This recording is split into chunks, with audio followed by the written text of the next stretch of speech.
Hello, sports fans, and welcome to Scott Sports 101. We'll call it an Update Browns preview show.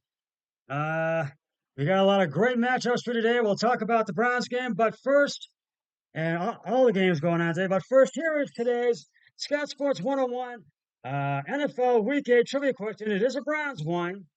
Uh, which football player was a Cleveland Browns star running back from 1964 to 1973? I will have the answer later in the podcast.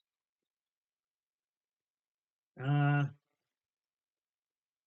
well, it's week 8 of the NFL regular season, and we have plenty of action for you today. Uh, and after a crazy 139 to 38 win over the Indianapolis Colts last week, the Browns are in Seattle to take on the Seahawks at Lumen Field in Seattle, Washington. The Browns have decided to rest quarterback Deshaun Watson because of his shoulder, which is a shoulder rotator cuff injury. And I feel Browns head coach Kevin Stefanski made the right call to rest Watson this week because he's still listed as week to week, but I know fans are miffed about this, but we need to stand behind Watson and with his injury, and hopefully we will get him back soon. And Watson will continue to be week to week with his rotator cuff injury, but it's not an issue that will lead him to being placed on injured reserve, according to ESPN. The Browns will be careful with their quarterback, which I feel that's a good thing. But one source told Adam Schefter of ESPN in regards to Watson's absence, unlikely that it's longer than 2 weeks. So that means PJ Walker will get the start for the Browns today against the Seahawks. Uh, Browns running back Jerome Ford may be able to play in Week 8 against the Seahawks despite dealing with an ankle injury. Ford went down in Week 7 against the Indianapolis Colts, but he was able to practice this week, making him more of a game time decision for this matchup. If Ford is able to play, he'd give the Seahawks some more depth in the Browns, some more depth in the backfield, excuse me. So far this season, the running back has 78 carries for 344 yards and a 4.4 yard uh, uh, passing uh, carrying average and 2 rushing scores. Ford is listed as questionable for today's game, but he is expected to work out in the pregame to determine if he'll be able to suit up against Seattle. Now, the Browns will play a Seahawks team that is off to its best start to the season. Uh, the Seahawks are also 4-2, and this is going to be a battle of two 4-2 teams. They are coming off a nice win over Arizona last week, and their veteran players are playing like it. Geno Smith is having another nice season after winning the 2022 NFL Comeback Player of the Year award. Bobby Wagner anchors a defense that has been fabulous since week 4. Now, the Browns have not beaten Seattle since 1989, and they're going for their third straight win. And how will Cleveland handle uh, one of the two loudest environments in the NFL? Will Jerome Ford play? That's another question. And we'll find out that probably before the game. Uh, and can PJ Walker guide and lead this the Browns to a third straight win against a quality Seahawks team? Now, I think they can because they have not. If they can do this, it will be their third straight win, and they will be 5-2, and that'll be the first time that they will have beaten Seattle since 1989. That's the last time they beat them in Seattle. Uh, and excuse me. And here's some more of the preview. When the Seattle Seahawks announced this would be the week fans would get their wish with the long anticipated throwback uniforms making their debut, it seemed a way to build some hype and attention around the midseason matchup that may lack some excitement. And we are potentially halfway through this 2023 NFL season. And as it turns out, the Seahawks are grabbing some are grabbing at some nostalgia during the week of what's become an important game for Seattle and Cleveland. Both the Seahawks and Browns sit at 4-2. Both are a half game behind their respective division leaders, but have shown flashes of being dominant in phases of their games while simultaneously facing questions about their legitimacy as contenders in their division. But what a great matchup for us, and it's the kind of matchup that you've got to have if you're going to do anything with this season. Carroll said you have to play teams that are like this. And and by like this, Carroll means the Browns team uh, that scored 39 points last week with its backup quarterback for most of the season has had one of his best defenses in the NFL. Has one of his best defenses in the NFL. Now, Cleveland, as I mentioned, Cleveland will start P.J. Walker at quarterback against Seattle, the Seahawks, after he came off the bench in place of Deshaun Watson to lead the Browns to a 38-38 win over the Colts. Because Watson did play in the first quarter, but then he went out because of his rotator cuff injury, and that's why they're resting him, which I think it's a good idea to rest him. He does only win over the unbeaten San Francisco 49ers at home, and then led the Browns on an 80-yard winning touchdown to beat Indianapolis last week. I think operating and getting us in and out of plays has made some big plays when we need them. Every single one of his games we've had to make a play, and he's made them. Browns coach Kevin Stefanski said, and Walker goes by PJ to everyone in Cleveland except Browns special teams coordinator Bubba Veratone, and I still call him Phil. Veratone said. Before a stint in the XFL and with the Carolina Panthers, Walker, who was signed to the Browns practice squad in August, spent 2 seasons with Indianapolis while with the Colts, he served as Ventrone's scout team kick returner. He was good, said Ventrone, who recently showed his Cleveland players video of their new starting quarterback returning kicks. Guys were shocked that he was actually like the kick returner. And then I told him that I showed it, and he laughed, obviously. Ventrone has been around Walker long enough to know that he is some special qualities. He just got the gamer in him. He's just got the gamer in him, Ventrone said. Excuse me. Seattle's quarterback, Geno Smith, has always been his own harshest critic, and the mistakes of the past 2 weeks have lingered with him more than any of the good plays he's made. While Smith threw 2 touchdown passes in last week's win over Arizona, he also had another red zone turnover and fumbled a snap the previous week. Smith threw 2 interceptions, and Seattle managed just 10 points in 5 red zone trips in the loss to the Bengals. This week will be a challenge for Smith, facing a Browns defense that is allowing fewer than 250 yards per game.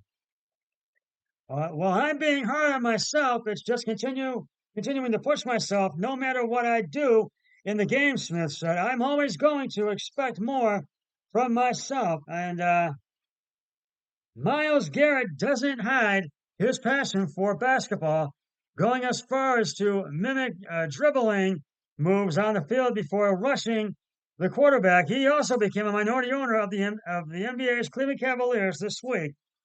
There's also no doubt Garrett has hops He showed his vertical skills last week in Indianapolis when he jumped over the Colts line in one motion and blocked a field goal. It may have been the play of the year so far in the NFL and was yet another example of Garrett's greatness. Uh, he's uh, he's doing things that not many humans can do, Stefanski said of the All Pro end. Garrett almost single handedly wrecked the Colts, getting 9 tackles, 2 strip sacks, and a deflected pass and the field goal block. Garrett's 82 career sacks are the most by any player before his 28th birthday. Now, back in the 90s, Seattle's throwback look for this season is a nod to the colors of the team wore from its inception in 1976 through the 2001 season, with a specific nod to the uniform style worn in the 90s. Seattle underwent a uniform makeover when Lumen Field opened in 2022 and then updated the look in 2012. But fans have long asked for the original colors to return. Uh, Seattle leaned into the throwback nostalgia with promos and videos with a 90s theme, and Lumen Field will be decked out in the old color scheme for this week. They're, uh, they're just dope in general. They could fit anybody's style, rookie defensive back Devon Witherspoon said. While fans have flocked to grab the old school merchandise, some of the luster will be lost if the silver helmets and blue jerseys are worn in a losing effort.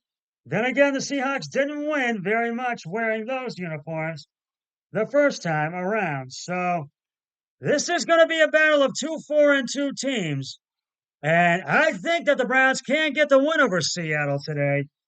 And I will give my picks in just a moment. And but right now, oops. But right now, it is time to reveal the answer to today's Scott Sports 101 NFL Week 8 trivia question, and it is a Browns trivia question. Uh, which football player was a Cleveland Browns star running back from 1964 to 1973? And if you said Leroy Kelly, you are correct. Leroy Kelly was a star running back for the Cleveland Browns from 1964 to 1973. He played a crucial role in the Browns team's success during the period and was known for his exceptional speed and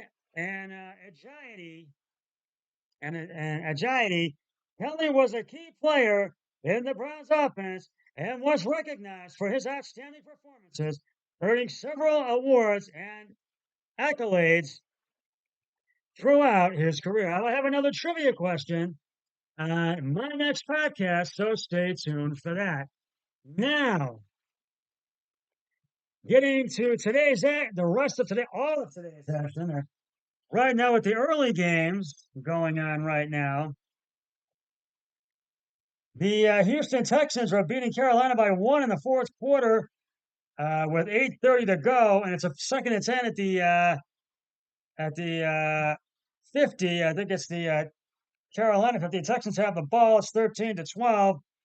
And Carolina's still looking for their first win, but I don't think they're going to get it. I've gone with Houston. It's also picks of the week as well. I've gone with Houston for this game, and so is my brother-in-law, Eric Hoyle. And so we'll see on this one. And in Dallas, boy, the Cowboys are just walloping the Rams with 12-19 to go in the fourth quarter. Dallas is about to kick off, and it's 43-17 Dallas. And I've gone with the Cowboys, and so has my brother-in-law, Eric Hoyle. He has done that too. In the Minnesota Vikings are taking on the Green Bay Packers at legendary Lambeau Field in Green Bay, Wisconsin. And it's 24-10 Minnesota, and it's the 3rd and 5 at the Green Bay 23, and Minnesota has the ball And Green Bay is really struggling today. If they want to win, they've got to step it up. But I'm not holding my breath on that. I'm going with Minnesota on that one. I have taken Minnesota, and so is my brother-in-law Eric Hawes. Another one we agree on. The New Orleans Saints are beating the Indianapolis Colts, excuse me, 28-20. They're playing at Lucas Oil Stadium in Indianapolis. And it's a first and 10 at the New Orleans 41. Uh, and New Orleans has the ball, and Indianapolis has a chance. We'll see if they can do it in the fourth quarter. But Indianapolis just got the ball back. Now it's a first and 10 at the New Orleans 15 with 13:19 to go. The Miami Dolphins are playing at home, host to the New England Patriots. They're beating them 24-10. New England has the ball in the fourth quarter with 12:42 to go. First and 10 at the Miami 43. The Giants are playing the Jets in MetLife Stadium in East Rutherford, New Jersey. It's 10-7 Giants with fourth quarter just getting underway. Jets have the ball. And for both those, I've taken Miami, and so is my brother-in-law for the Dolphins-Patriots game, and we have both taken the Jets for the Jets-Giants game. The Jacksonville Jaguars right now are beating the Pittsburgh Steelers 17-10 in the fourth quarter with 13:52. There was a flag on the play, a false start by Jacksonville. It was Luke Farrell, tight end at number 89. And so right now, Pittsburgh will attempt, it's a first and 15 at the Jacksonville 34. And 3 out of 52 penalties for the Jets, 4 out of the 4 penalties for the Steelers. The Tennessee Titans are really playing tough today. They're beating Atlanta 21-16 at Nissan Stadium in Nashville. And I have taken the Falcons. My brother-in-law took Tennessee, the Titans, and that's one we don't agree on. But we've both taken Jacksonville for the Jacksonville-Pittsburgh game. But Atlanta has a chance, and they need to score if they want to win. And it's 13:09 left in the fourth quarter. Tennessee is about to kick off. And the Philadelphia Eagles and the Washington Commanders are tied at 24. And Washington has the ball with their extra point. So it's probably going to be a 25-24 lead with 8:47 left to go in the fourth. And so, with the late games, the Browns and Seahawks battle out in Seattle at Lumen Field. Baltimore's in Arizona to take on the Cardinals. And I have taken the Eagles for the Commanders game, and so is my brother-in-law Eric Hoyle. He has taken the Eagles. And he's taken the Seahawks for the Browns game, and I have taken the Browns. That's 2 we don't agree on. And for Baltimore, I've taken Baltimore. He's taken Baltimore as well, the Ravens. And the Cincinnati Bengals will be in San Francisco to take on the San Francisco 49ers. And I think that's going to be the other upset besides the Browns beating Seattle. That's going to be the other upset. I've taken Cincy. My brother-in-law's taken the 49ers. That's 3, but those are the only 3 we don't agree on. Sunday Night Football. The Chargers are at home to the Chicago Bears. Bears are playing at SoFi Stadium in Inglewood, and I've taken the Chargers. So it's my brother-in-law Eric Hoyle. And Monday Night Football. The Las Vegas Raiders are in Detroit to take on the Lions. And Jimmy Garoppolo will start at quarterback for the Raiders, coming off that injury. So, and I've gone with Detroit, and so is my brother-in-law. And Buffalo beat Tampa Bay 24-18 Thursday night. And I took Buffalo, and so my brother-in-law right now we're both 1-0. So I think Cleveland will get their 3rd straight win against the Seahawks. I think that's going to be one of the big upsets. So that's just about going to wrap it up for the Scott Sports 101 Browns and NFL early games update and Browns preview show. I'll be back with the early game sports game show once all the early games have concluded. But until then, always remember, be a team player each and every day in every way possible. So long, everybody. 3, 2, 1. I'm done.